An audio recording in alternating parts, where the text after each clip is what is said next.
গুপ্তসংঘ ইলুমিনাতির অজানা ইতিহাস। ইলুমিনাতি নামটার সাথে পরিচিত নয় এমন পাঠক পাওয়া যাবে না। যেখানে আছে রহস্য কিংবা চক্রান্তের গন্ধ, সেখানেই যেন ইলুমিনাতিকে খুঁজে পাওয়া যায়। ষড়যন্ত্রের আর ইলুমিনাতি যেন একই মুদ্রার এপিঠ এবং ওপিঠ। কিন্তু কি এই ইলুমিনাতি? কিভাবে তারা এলো? কতটুকুই বা কঠিন বাস্তব আর কতটুকুই বা কল্পনা? চলুন ঘুরে আসি এই সিক্রেট সোসাইটির জগৎ থেকে। ঘটনার শুরু বলা চলে জার্মানির দক্ষিণ পূর্বের রাজ্যে ব্যাভারিয়াতে। ব্যাভারিয়া আবার জার্মানির বৃহত্তম রাজ্য, যার রাজধানী মিউনিখ। যেখানে ইঙ্গলস্ট্যান্ড ইউনিভার্সিটির খ্রিস্টীয় আইন ও ব্যবহারিক দর্শনবিদ্যার প্রফেসর ছিলেন অ্যাডাম ওয়াইসশফট। তিনি জন্মগ্রহণ করেছিলেন 1748 সালে এবং মৃত্যুবরণ করেছিলেন 1830 সালে। ইউনিভার্সিটি তখন সম্পূর্ণ জেসুইট প্রভাবে, অর্থাৎ পুরোই খ্রিস্টীয় আইন কানুনে চলে। যে কেউ যায় কিনা খ্রিস্ট ধর্মের প্রতি অনুগত্য কিছুটা কম পোহাতে হতো তার নানা সমস্যা। অ্যাডাম তখন চিন্তা করলেন এমন এক গুপ্ত সংঘের যার মাধ্যমে তিনি আলোকায়ন এনলাইটমেন্ট করতে পারেন। আর এই গুপ্ত সংঘের সদস্য হবেন একদম চূড়ান্ত পর্যায়ের যারা বুদ্ধিজীবী তারাই। তখন তিনি আরেক গুপ্ত সংঘ ইতিমধ্যে ছিল, যার নাম ফ্রিমসেনরি। ফ্রিমসেনরিদের নিয়ে কথা হবে অন্য আরেকটা পর্বে। কিন্তু অ্যাডাম দেখলেন ফ্রিমেসনদের সাথে যোগ দেওয়াটা অনেক খরচের ব্যাপার। তাছাড়া তার নিজের ধ্যান ধারণার সাথে তেমনও মিল পড়ে না। তাই তিনি নিজের ধ্যান ধারণা মোতাবেক একটি সংঘ খুলে বসার পরিকল্পনা করলেন। আর তাতে থাকবে ফ্রিমেসনদের মতন ধাপে ধাপে ঊর্ধ্ব র্যাঙ্কিং এ যাওয়ার সিস্টেম। প্রথমে তিনি তার সঙ্গে নাম রাখেন বার্ন্ট গার্ড পারফেক্টবিলিয়ানসেন্স অর কনভার্ট অফ পারফেক্টবিলিটি।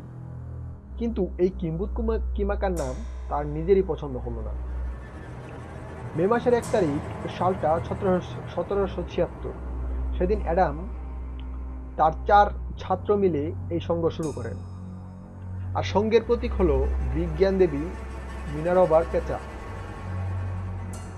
অ্যাডাম সদস্যদের জন্য ছদ্মনামের ব্যবস্থা করলেন। অ্যাডামের নিজের নাম হলো স্পার্টাকাস।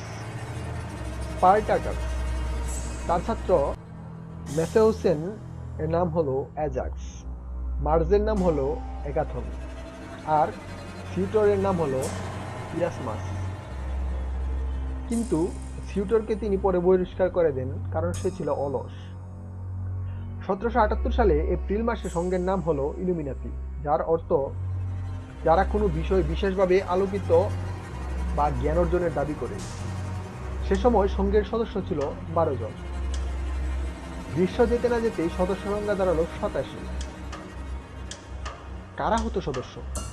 যেন অবাক হবেন, সচ্চরিত্র খ্রিস্টান ছিল তাদের কাম্য, এবং সকল প্রকার ইহুদি আর মূর্তিপূজক ছিল নিষিদ্ধ এই সঙ্গে। এমনকি নারী, ধর্মগুরু এবং অন্য সিক্রেট সোসাইটির সদস্যরাও নিষিদ্ধ ছিল। স্বাগত জানানো হতো ধনী, শিক্ষানিবয়স আর 18 থেকে 30 বয়সের তরুণদের। ধীরে ধীরে ইউরোপ জুড়েও ছড়িয়ে পড়তে লাগলো ইলুমিনাতির শাখা। তবে একদম সেকুলার হবার কারণে ইলুমিনাতি অভ্যন্তরে ধর্মবিদ্বেষ চোখে পড়তে লাগলো। 1782 সালের দিকে ইলুমিনাতিতে 3টি শ্রেণীর সূচনা করা হয়। ক্লাস 1 যারা হলো সদ্য যোগ দিয়েছেন, ক্লাস 2 যারা হলো একটু উচ্চ পর্যায়ের, আর ক্লাস 3 হলো সবচেয়ে গোপনীয় জ্ঞানের অধিকারী যারা তারা। 1784 সালের শেষে মোট সদস্য সংখ্যা হয়ে যায় 650। যদিও অ্যাডাম দাবি করেন সংখ্যাটা 2500। তবে অ্যাডাম চেয়েছিলেন ইলুমিনাতি সিক্রেট সোসাইটির কথা খুবই গোপনে রাখতে, যেন ঘোরাক করেও রসিক্রুসিয়ানরা না জানে। রসিক্রুসিয়ান হলো আরেক গুপ্ত সংঘ এবং ইলুমিনাতির পুরো বিপরীত। কারণ ইলুমিনাতি বিশ্বাস করত সেকুলারিজমে, আর রসিক্রুসিয়ানদের বিশ্বাস আর কর্ম ছিল জাদু উদ্যানী। অন্তত তৎকালীন ইলুমিনাতি সেটাই বিশ্বাস করত। ইলুমিনাতি থেকে তাহলে কিভাবে সদস্য রিক্রুট করা চলতো, সেটা হতো একদম নীরবে আর গোপনে, ব্যক্তিগতভাবে যোগাযোগের মাধ্যমে। কিন্তু তারপরেও রসিক্রুসিয়ানরা জেনে গেল, তাও এমন একজনের কল্যাণে যে কিনা ছিল দুই সংঘেরই সদস্য। ফলাফল দাঁড়ালো ইলুমিনাতি যে একটি নাস্তিক সংঘ, সেটা রটে গেল ইউরোপে। ধর্মহীন ইলুমিনাতির বিরুদ্ধে জোর গণমত গড়ে উঠল। ব্যাভারিয়ার শাসক চার্লস থিওডোর পুরো ভয় পেয়ে গেলেন। তার সরকার সকল গুপ্ত সংঘ নিষিদ্ধের ঘোষণা করলেন। এই ব্যান আসলো 1785 সালের 2 মার্চ। অ্যাডাম পালিয়ে গেলেন আর ইলুমিনাতি প্রচুর নথিপত্র সরকারের হাতে এসে গেল, এবং 2 বছর বাদে সরকার সেটা প্রকাশও করে দিল। এরপর যে ইলুমিনাতির কি হলো, ইতিহাস আমাদের তা নিশ্চিত করে বলে না।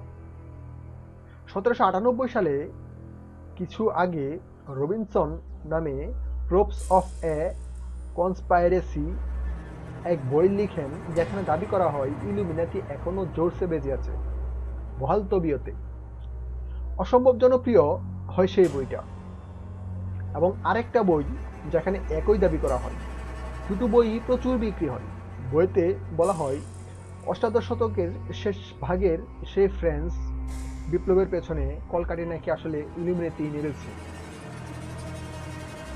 এই বই দুটো সমুদ্র পাড়ি দিয়ে পৌঁছে যায় নতুন আমেরিকাতেও। সেখানে রেভারেন্ড মোর্স ও অন্যান্যরা প্রচার করলেন ইলুমিনাতির বিরুদ্ধে। কিন্তু এই হুজুগ কমে গেল 1800 সালের পর। মাঝে মাঝে অবশ্য মেসন বিরোধী আন্দোলন মাথাচাড়া দিয়ে উঠতে হতে। বর্তমানকালে অবশ্য নানা সংঘই ইলুমিনাতি নাম দিয়ে নিজেদের দাবি করে যে তারাই সত্যিকারের ব্যাভারিয়ান ইলুমিনাতি। তবে তারা কেন যেন আবার গোপনীয়তা ধরে রাখে, যেটা আসলে প্রমাণ করে তারা আসলে ইলুমিনাতি নয়। এমনকি তারা নিজেদের অফিসিয়াল ওয়েবসাইট আছে বলেও প্রচার করে। এমনকি সুন্দর গ্রাফিক্স সহ বিজ্ঞাপনও আছে তাদের। বর্তমান $1 নোটে আমেরিকার গ্রেট সিল দেখা যায়, যেখানে পিরামিডের উপর এক চোখ দেখা যায়, আর যার নাম আই অফ প্রোভাইডেন্স বা all seeing eye of God. আর লেখা আছে লাতিনে ই প্লুরিস উনাম, অর্থ আউট অফ মেনি ওয়ান, ও নোভেস অর্ডার সেলোকরাম, যার মানে new order of the ages. Illuminati আত্মবিশ্বাসগণ মনে করেন যে এক চোখ প্রমাণ করে আমেরিকা ইলুমিনাতির দখলে আছে। পিরামিডের নিচে লেখা আছে MDCCLXXVI, যা মূলত রোমান সংখ্যায় হয় 1776। অবাক কাণ্ড, ইলুমিনাতিও 1776 সালে প্রতিষ্ঠিত হয়। অবশ্য 1776 সালে লেখার কারণ হচ্ছে 1776 সালে আমেরিকা স্বাধীনতা অর্জন করে। সেই যে বই দুটো দাবি করেছিল ইলুমিনাতি বেঁচে আছে, শতাব্দীর পর শতাব্দী পেরিয়ে গেলেও সে মতবাদ রয়ে যায়। এক নজরে দেখে নেওয়া যাক কি কি ষড়যন্ত্র তত্ত্ব প্রচলিত আছে ইলুমিনাতির নামে। প্রচুর ষড়যন্ত্র তত্ত্ব মতে শক্তিমান সিক্রেট সোসাইটি ইলুমিনাতি মূলত এই বিশ্বের সকল প্রকার ঘটনা নিয়ন্ত্রণ করে। অবশ্যই তা প্রধান ঘটনা। ফ্রেঞ্চ বিপ্লবের সূচনাও ইলুমিনাতি করায়। নেপোলিয়নের ওয়াটারলু যুদ্ধের ফলাফল নির্ধারণ করে ইলুমিনাতি। আমেরিকান প্রেসিডেন্ট কেনেডির গুপ্ত হত্যায় আসলে ইলুমিনাতি করিয়েছে, কারণ তিনি বাধা দিচ্ছিলেন তাদের কাজে। নিউ ওয়ার্ল্ড অর্ডার ত্বরান্বিত করা, এই অর্ডারের মাধ্যমে সারা বিশ্বে থাকবে ইলুমিনাতির হাতের মুঠোয়। 1991 সালে নিউ ওয়ার্ল্ড অর্ডারের কথা প্রেসিডেন্ট জর্জ বুশ সিনিয়র তার ভাষণে উল্লেখ করার পর এই তত্ত্ব তুমুল জনপ্রিয়তা পায়। হলিউডের ফিল্ম ইন্ডাস্ট্রি ইলুমিনাতির দখলে। এর মাধ্যমে ইলুমিনাতি আপনার অবচেতন মনে তাদের বিশ্বাসগুলো ঢুকিয়ে দিচ্ছে, কিংবা আপনাকে ব্রেন ওয়াশ করছে। শয়তানের উপাসনার মাধ্যমে স্বার্থ হাসিল করে ইলুমিনাতি খ্রিস্টান ও মুসলিম ষড়যন্ত্র তত্ত্ব মতে ইলুমিনাতি একচোখা প্রতীক, যা প্রমাণ করে ইলুমিনাতি হলো সেই সংঘ যারা একচোখা দজ্জাল কিংবা বাইবেল মতে 666 অ্যান্টিক্রাইস্ট এর আগমনের পথ সুগম করছে। বলা হয় এই ব্যক্তিরা ইলুমিনাতি সদস্য বারাক ওবামা, পোপ, রানী দ্বিতীয় Elizabeth, George W Bush, Kanye West, Bob Dylan, Rihanna, Beyonce, Lady Gaga, Jim Carrey, Madonna প্রমুখ। Bob Marley, Kennedy, Michael Jackson, Heath Ledger এদেরকে স্যাক্রিফাইস হিসেবে উৎসর্গ করে ইলুমিনাটি। সারা বিশ্ব নিয়ন্ত্রণকারী বিল্ডারবার্গ গ্রুপ এর সাথে ইলুমিনাটির ঘনিষ্ঠ সম্পর্ক। এই গ্রুপ নিয়ে আবার রয়েছে বিশাল থিওরি। ডিজনি কার্টুনের মাধ্যমে ইলুমিনাটি শিশু মনে ইলুমিনাটির বিশ্বাস ঢুকিয়ে দিতে চায়। ইলুমিনাটির বৃহৎ পরিকল্পনার অংশ হিসেবে 1947 সালে একটি ইউএফও ক্র্যাশ করানো হয় আমেরিকার রজওয়েলে। সেখান থেকে 4 জন এলিয়েনকে উদ্ধার করা হয়। আমেরিকার মিলিটারির সহায়তায় তারা ব্ল্যাকমেইল করে তাদেরকে বাধ্য করে এলিয়েন প্রযুক্তি বিনিময় করতে। তাছাড়াও কিছু আকার পরিবর্তনে সক্ষম রেপটিলিয়ান এলিয়েন দ্বারা তারা গুরুত্বপূর্ণ ব্যক্তিদের বদল করছে, যেন তাদের মতোই দেখতে এলিয়েনরা কাজ চালিয়ে যায়। যেমন রানী দ্বিতীয় এলিজাবেথ একজন রেপটিলিয়ান এলিয়েন। তাছাড়া উন্নত ক্লোনিং প্রযুক্তির মাধ্যমে আসল ব্যক্তিদের হুবহু ক্লোন বসিয়ে দিতে পারে। পুরো বিশ্বের দখলে নিয়ে যাচ্ছে ইলুমিনাটি। ড্যান ব্রাউনের বিখ্যাত উপন্যাস অ্যাঞ্জেলস অ্যান্ড জিমস মূলত ইলুমিনাটি নিয়ে নতুন করে গণমনে আগ্রহ জাগিয়ে তোলে। যদিও সে বই শেষ পর্যন্ত পাঠককে ইলুমিনাটি বিষয়ে হতাশ করে বসে। বইয়ের উপর করা চলচ্চিত্র রবার্ট লুংডং চরিত্রে অভিনয় করে জনপ্রিয় অভিনেতা টম হ্যাঙ্কস।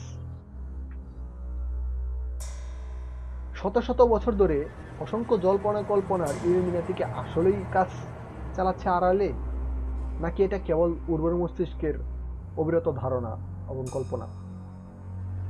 অবশ্যই আপনার মতামত করতে ভুলবেন না। মতামতে জানান আপনি কি বিশ্বাস করছেন বা আপনি ইলুমিনাটি সম্বন্ধে কি ভাবছেন। আমাদের এই তথ্যবহুল ভিডিওটি আপনার যদি ভালো লেগে থাকে তাহলে অবশ্যই শেয়ার করুন এবং অন্যকে জানাতে সহযোগিতা করুন। ভিডিওর যেই কন্টেন্টগুলো সেগুলোর এসেছে রোর বাংলা থেকে। ধন্যবাদ রোর বাংলাকে এমন একটি তথ্যবহুল কন্টেন্ট উপহার দেওয়ার জন্য।